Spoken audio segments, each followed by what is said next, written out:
প্ৰায় 2 বছৰ মান হ'ল গৰাখহনীয়া চলি আছে। বহুতো ঘৰ বাৰী ভাঙি গ'ল। কিমান পৰিয়াল?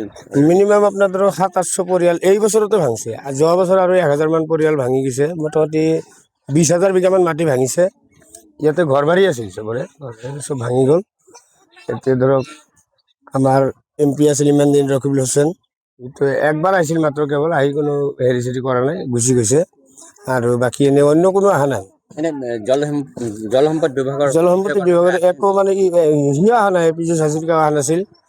মানে একবাৰ আহিছিল, আহি মানে ইয়াতে বহাও নাই, 5 মিনিটমান আছিল, গুচি গৈছে। এই আহিছিল মানে কি কাম চলে? বেছিভাগ কাম কি আছে? মানে মানুহ যি কৰ্ম কৰি যায় নেকি, প্ৰতিৰোধৰ কাম হয়। প্ৰতিটোৰ কাম কেতিয়াবা জিঅ' বেগ পেলাই অলপ ধৰক মানে 200 মান 300 মান 500 মান এনেকুৱা বস্তা পেলাই, বাকী আৰু নাই।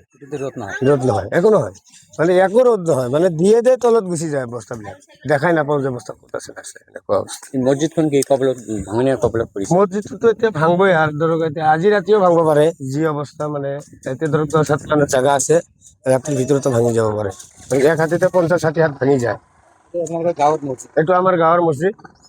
আমি সকলোৱে ইয়াতে নামাজ চামাজ পঢ়িছিলোঁ, ধৰ্মীয় অনুষ্ঠান হয় এইটো। ইয়াতে যাব আৰু মানে বেছি সময় নাথাকে, আৰু আজি ৰাতিটো গুচি যাব। এই গাঁৱৰ মানুহখিনি ক'ত এতিয়া স্থান লৈ আছে? ধৰক বিভিন্ন জেগাত ভাড়া লৈছে, কিনিব পৰা নাই। ধৰক একবাৰ ভাঙি আহিছে ইয়াতে, মোটামুটি এইবিলাক মানুহ যে 6 মাহ হ'ল ভাঙি আহিছে ইয়াতে, আৰু এতিয়া ভাঙব লগা হৈছে।